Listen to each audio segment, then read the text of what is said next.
Alors, pour commencer notre culte, j'aimerais raconter un peu de mon histoire personnelle. Ça, c'est l'église adventiste de Porto. C'est là que j'ai été élevé, c'est là que j'ai grandi, c'est là que j'ai connu la foi. Ok? C'est un bâtiment à 3 étages avec un sous-sol aussi. C'est immense. C'est 20 fois la taille de l'église de Renan.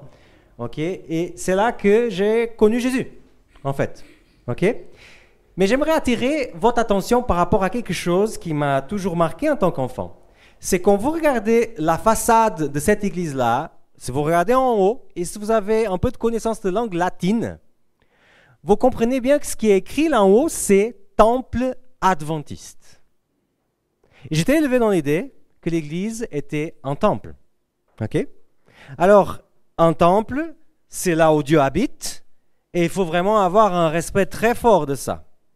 Un des souvenirs plus anciens que j'ai dans ma vie, c'est de sortir de l'école du sabbat des enfants. Je devrais avoir entre 3 et 6 ans et de descendre, parce que c'était au 2e étage, les écoles du sabbat, descendre au rez-de-chaussée là où il y a la salle de culte et d'ouvrir cette porte immense, très haut, avec plein de personnes.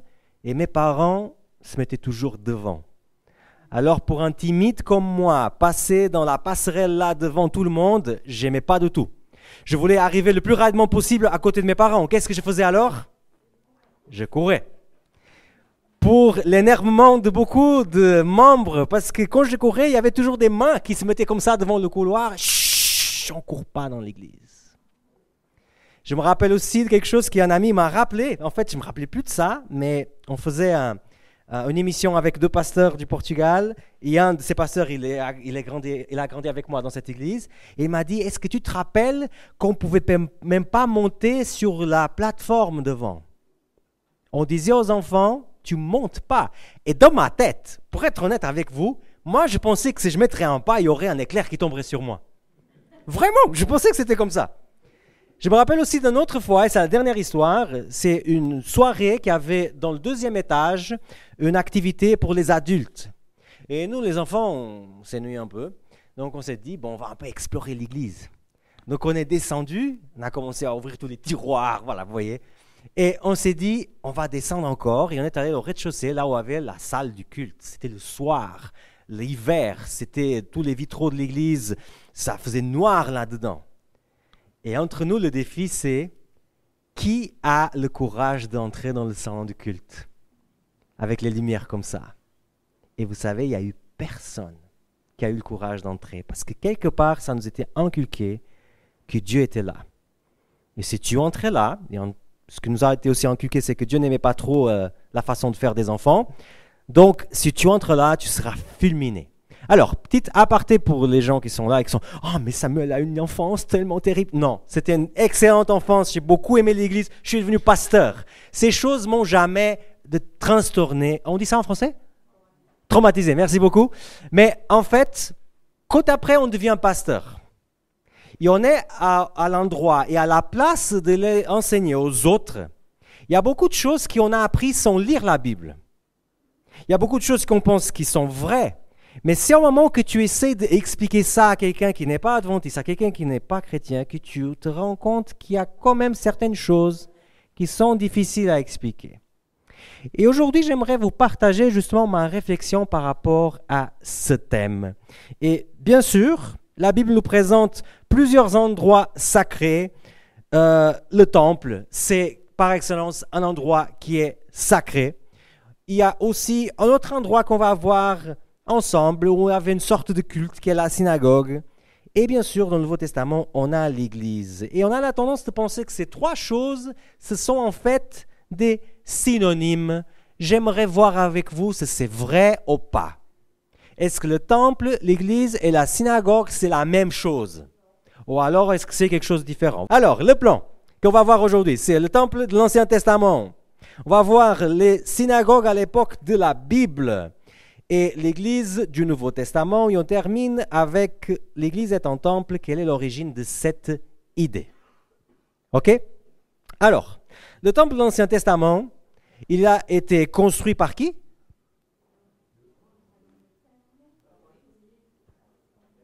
C'est quoi le temple de l'Ancien Testament?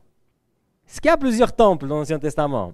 Alors, vous avez tous donné des bonnes réponses, hein? Vous vous inquiétez pas. Mais c'est vrai que dans l'Ancien Testament, il y a plusieurs temples. Alors, on a le premier, que c'est le tabernacle. C'est la tente qui était construite dans le désert. C'est le premier endroit où Dieu habitait et on faisait tous les sacrifices.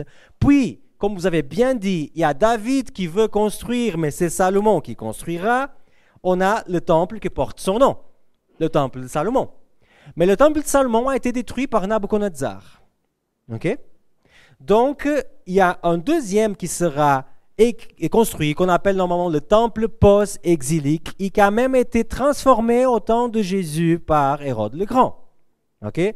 Ce beau temple va disparaître en l'année 70 de notre ère. Okay? Mais quelle était la fonction du temple? Et c'est ça que c'est important pour nous entrer là-dedans. Quelle était la fonction du temple? Pourquoi le temple il a été donné? Quelle était sa fonction? Alors, peut-être il y a des gens qui ont un texte biblique qui vient tout de suite en tête. Et j'espère que c'est bien celui que j'ai choisi. Celui-là, ils me feront un sanctuaire, je demeurerai au milieu d'eux. Donc, on pourrait dire la fonction du temple, c'est que Dieu, il habite à côté d'Israël. Mais j'ai une question pour vous. Est-ce qu'il n'habitait pas avant? Moi, je crois que c'est une question d'idolâtrie, c'est-à-dire que comme les Juifs étaient habitués à adorer un truc visible, Okay. Jésus, enfin Dieu, il a fait faire le tabernacle pour qu'ils puissent adorer quelque chose de visible. Bravo, Lulu. Tu t'y connais dans la Bible, hein? Bravo, mais c'est exactement ça. Dieu n'avait pas besoin d'un temple pour habiter, parce que Dieu, il habite partout. Une des caractéristiques de Dieu, c'est qu'il est omniprésent. Mais étant donné que tous les peuples autour disaient « Notre Dieu habite chez nous dans le temple X et Y », Dieu s'est dit, pour des gens visuels, c'est beaucoup plus facile si je construis un temple et je dis que j'habite là-dedans. Le temple, c'est un endroit pédagogique. Tout ce qui est mis dans le temple en place a pour but d'enseigner. Et de la même façon que si je vous pose la question, quelle est la fonction de votre smartphone? Dans la salle, il va avoir des réponses très différentes. Parce qu'aujourd'hui, un smartphone, ce n'est pas que pour appeler des gens. Il y a certainement même des personnes dans la salle que ce n'est même pas la première chose qui leur est venue en tête. C'est WhatsApp, c'est les réseaux sociaux, c'est voir la météo, c'est voir l'heure. Il y a tellement de fonctions et toutes les fonctions sont vraies. Et c'est vrai que le temple, il y a plusieurs fonctions et toutes les fonctions sont vraies. Alors oui, bien sûr, la présence de Dieu, là-dedans, on est tous d'accord. Mais est-ce que vous savez aussi que c'était un point de repère géographique? Un point de repère géographique. En regardant le temple, tu savais exactement où c'était le nord, le sud, est et l'ouest. À cause de la position du temple. D'autres fonctions, c'était bien sûr un centre religieux. On est tous d'accord, personne ne va dire le contraire. Mais pas comme nous, on imagine l'Église. Il n'y avait pas de banc dans le temple. Tu ne t'asseyais pas dans le temple pour écouter le culte du sacrificateur. Il n'y a pas ça. Tu ne peux même pas entrer dans le temple. Tu entres dans le parvis et c'est tout. Là-dedans, tu n'entres pas. Et la plupart des Juifs, des Israélites, ils vont au temple seulement 3 fois par année. Pour 3 fêtes qui impliquent pérégrination. Pâques, Pentecôte et Tabernacle. Les 3 fêtes juives qui disent « va à Jérusalem ».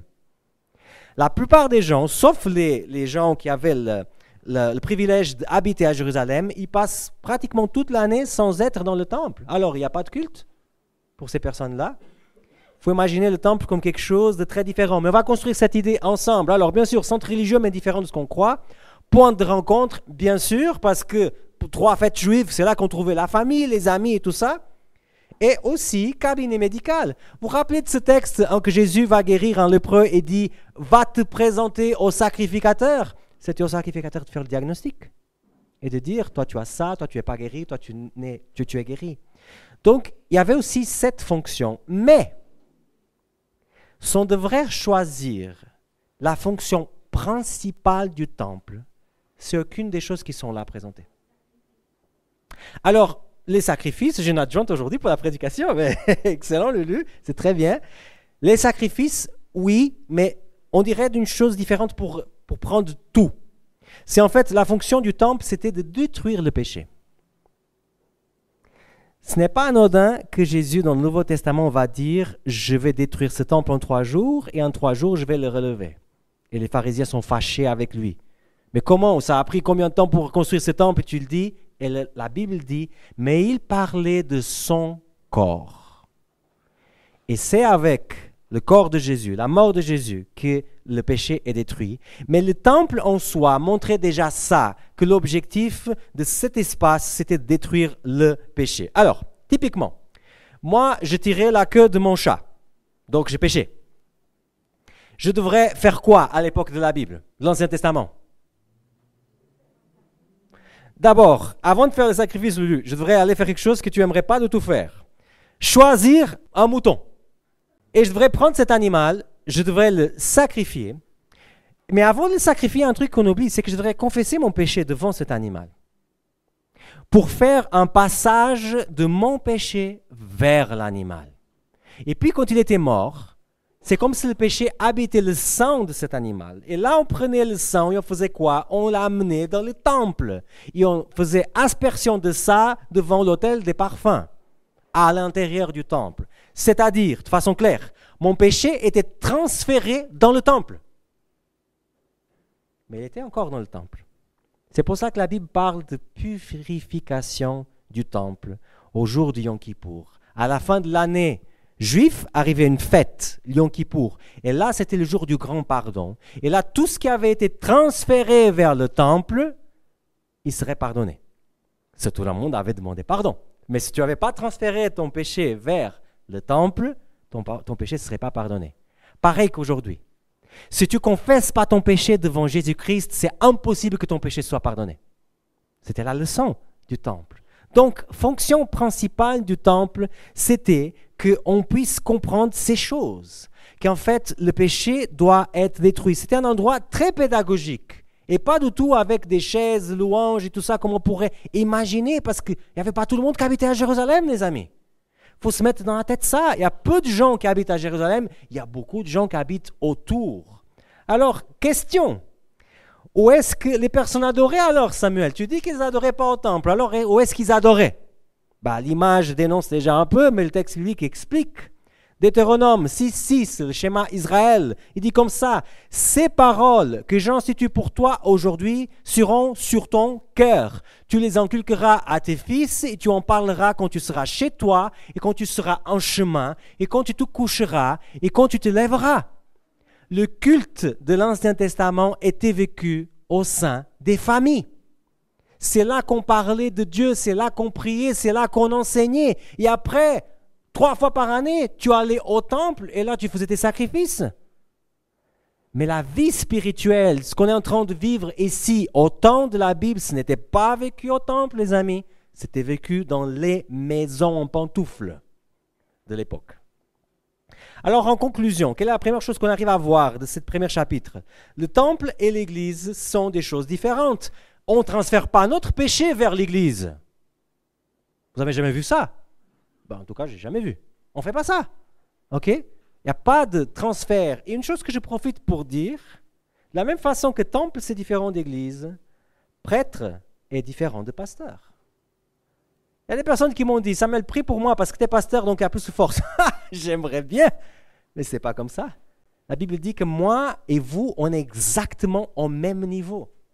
Et celui qui fait office de prêtre, qui fait justement intermédiaire entre les êtres humains et Dieu, c'est Jésus-Christ, le seul médiateur. Il n'y a pas de médiateur sur terre.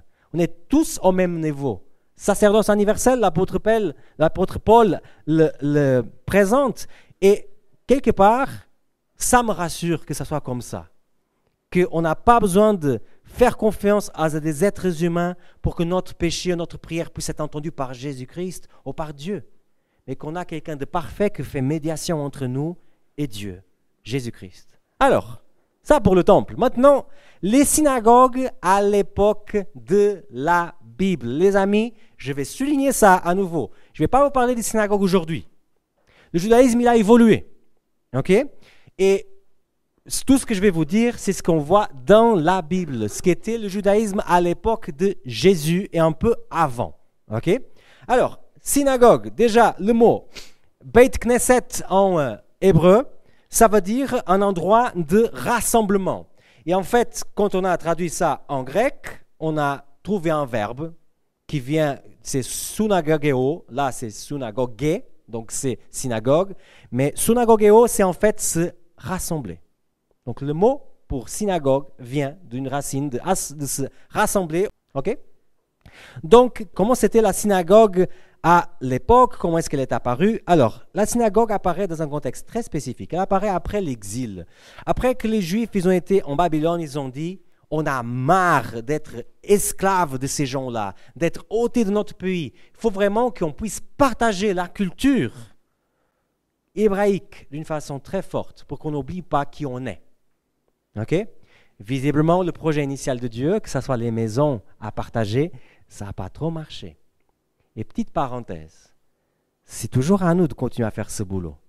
Si nous, on n'enseigne pas nos enfants à croire dans le Seigneur, si nous, on ne vit pas une spiritualité avec nos épouses, avec nos époux, l'Église ne remplit pas tout.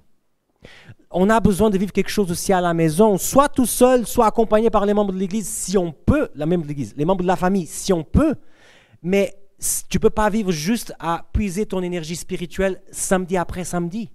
Il faut qu'il y ait quelque chose aussi à la maison. Et visiblement, les gens n'ont pas vécu ça. Donc, les Juifs, ils ont dit, on va créer un truc pour se rassembler, la synagogue. C'est très intéressant, un truc que j'avais découvert, que je veux partager avec vous.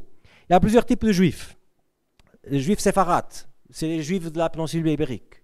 Les Juifs ashkénazes, c'est ceux qui sont en l'Est. Ok?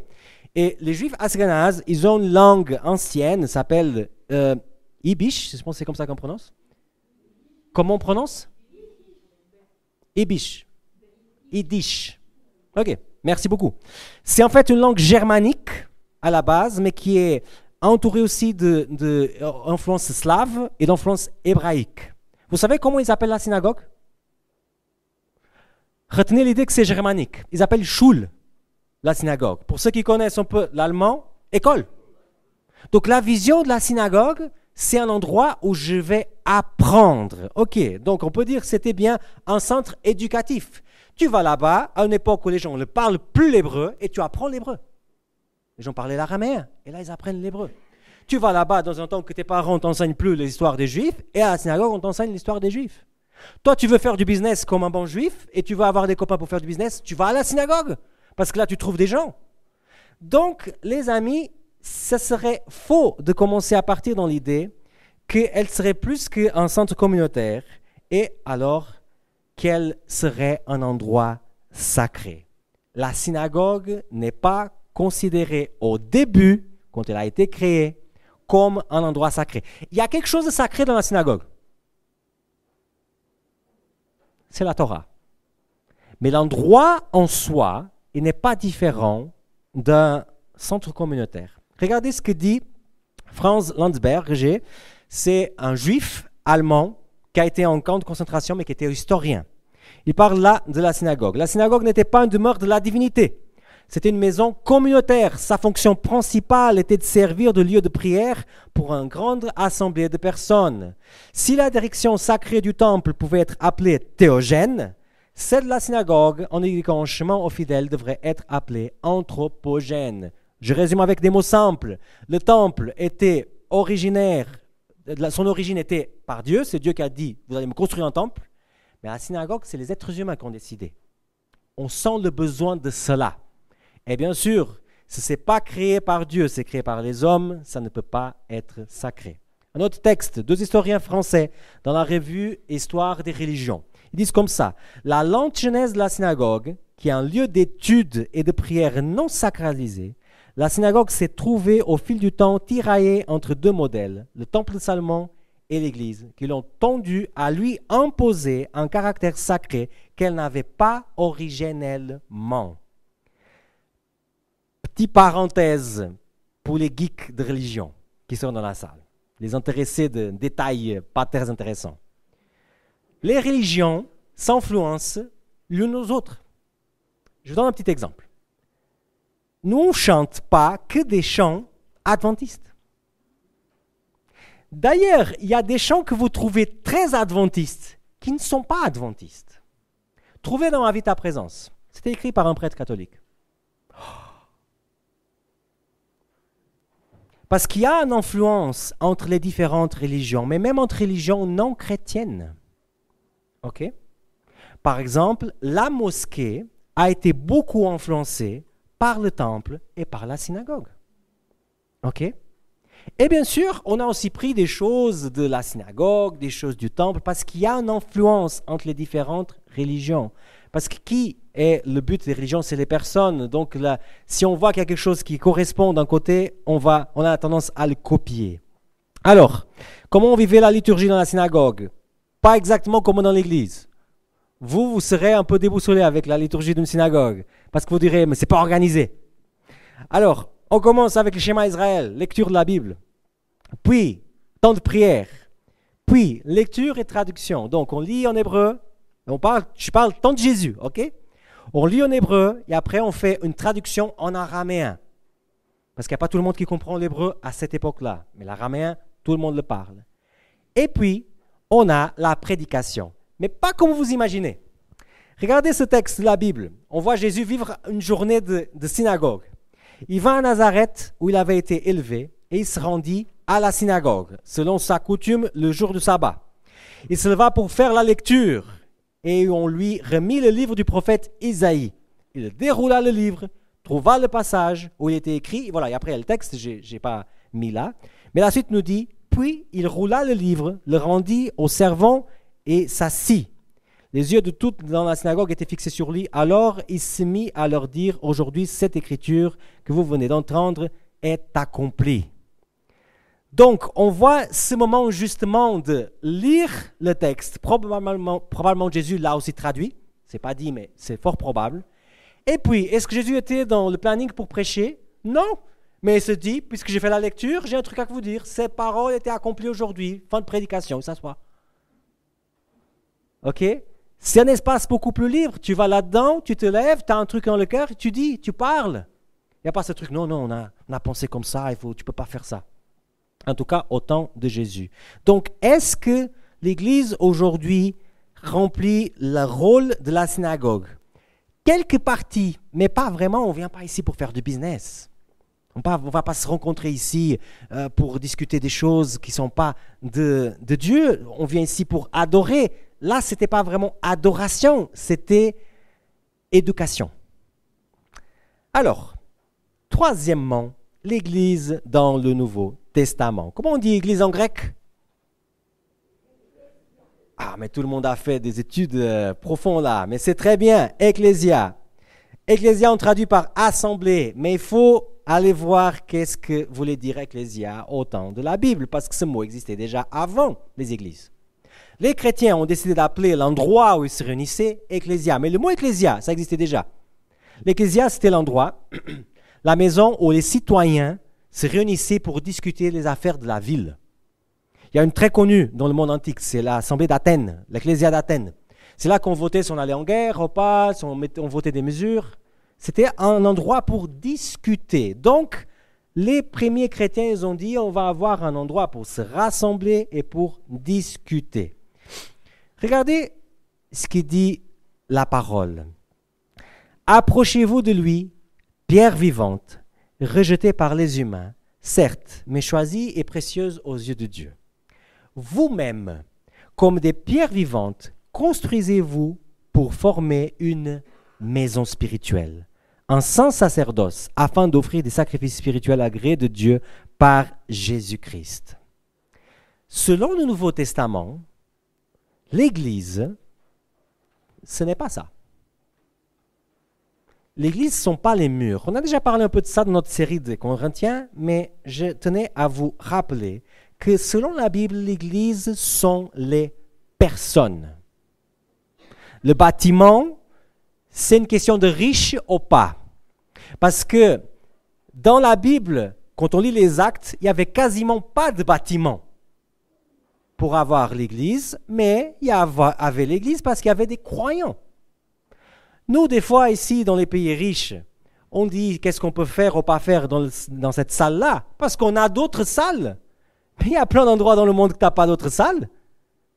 Tu as juste un petit chambre où tu fais tout dedans. Tu fais le culte, tu manges, tu discutes parce que tu n'as pas d'autre endroit. Ces discussions d'est-ce qu'on peut ou pas faire ici, c'est des questions de riches. Et la Bible des Actes, c'est la Bible. L'église des Actes, c'est une église où soit on se réunit dans les maisons, soit dans la nature. Parce qu'ils sont persécutés, ils ne peuvent pas non plus faire ça devant tout le monde. Quelques exemples. Aquila et Prisca, avec l'église qui est dans leur maison.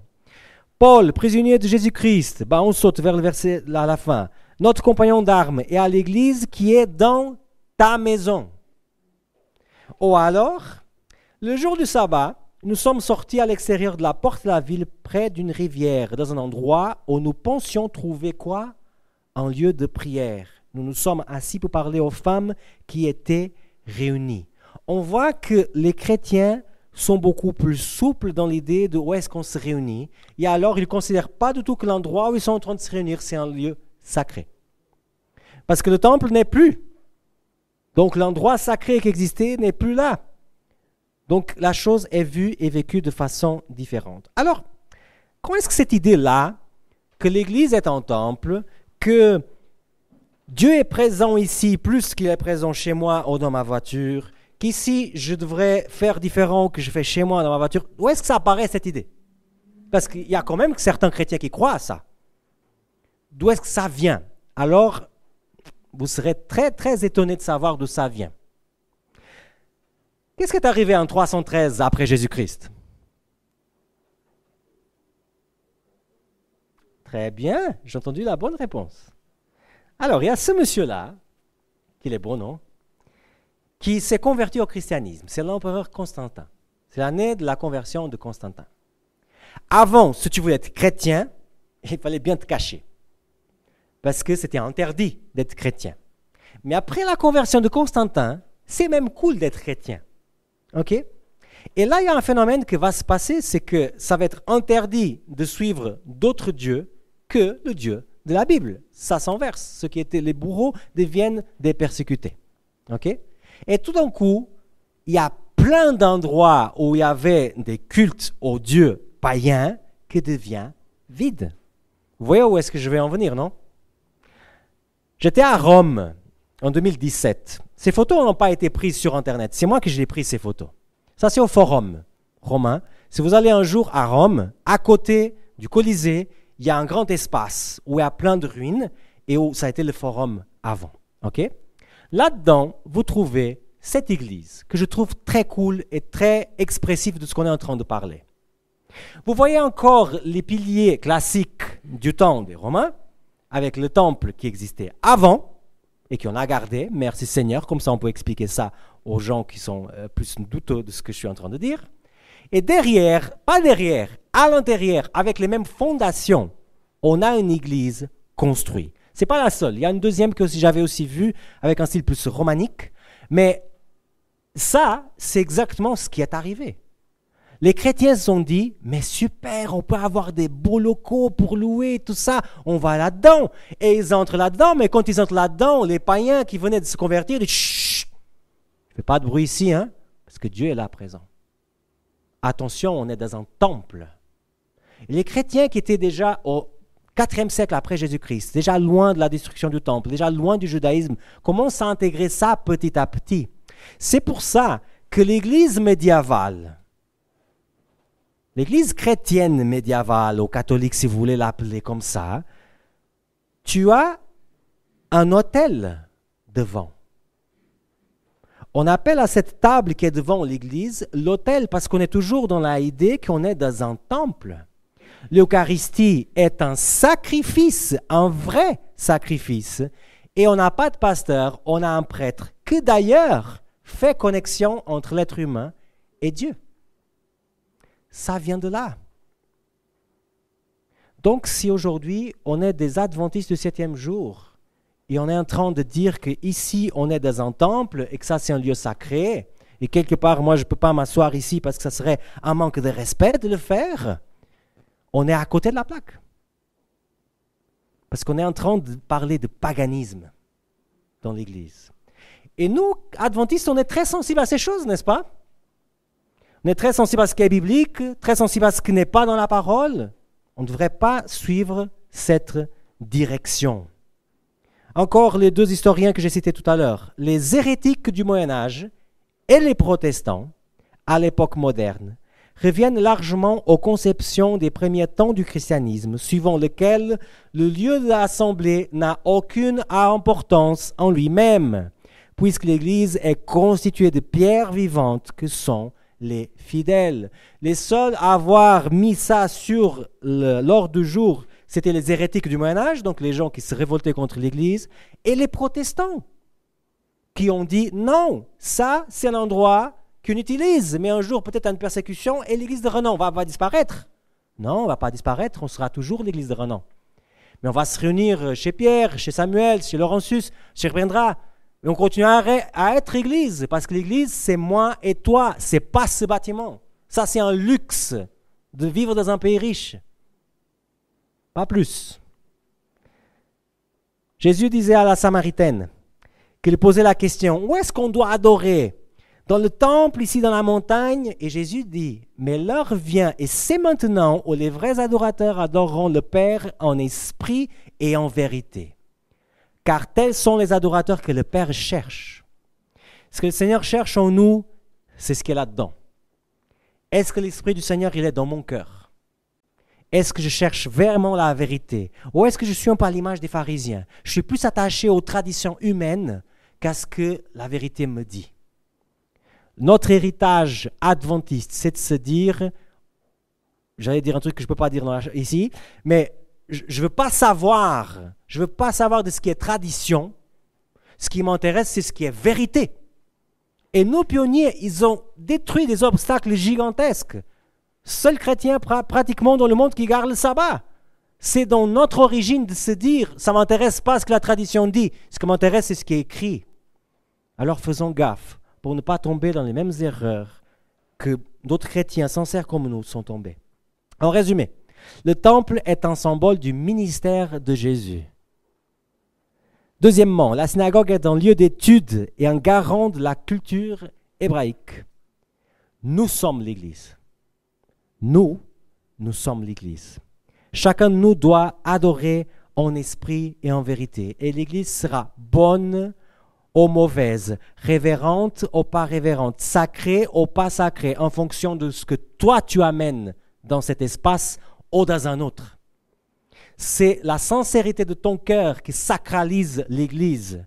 Et si tu viens avec un cœur qui n'est pas sincère, si tu donnes la moitié de ton cœur à l'ennemi, notre Église ne sera pas une Église sacrée, ça c'est clair.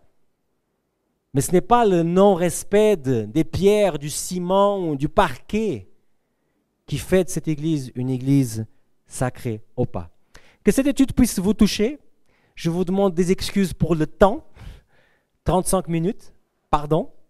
Mais j'espère que le Seigneur puisse vous bénir dans votre recherche et qu'on puisse revenir à ces fondements adventistes et se dire, c'est pas parce que quelqu'un a dit quelque chose que j'accepte, je vais étudier pour voir si c'est vrai. Donc si vous n'êtes pas d'accord avec ce que je viens de dire, allez chercher. Soyons adventistes, prenons nos Bibles, étudions ce qui est écrit pour pouvoir avancer plus dans notre spiritualité. C'est le souhait que j'ai pour moi, mais aussi pour chacun de vous. Amen.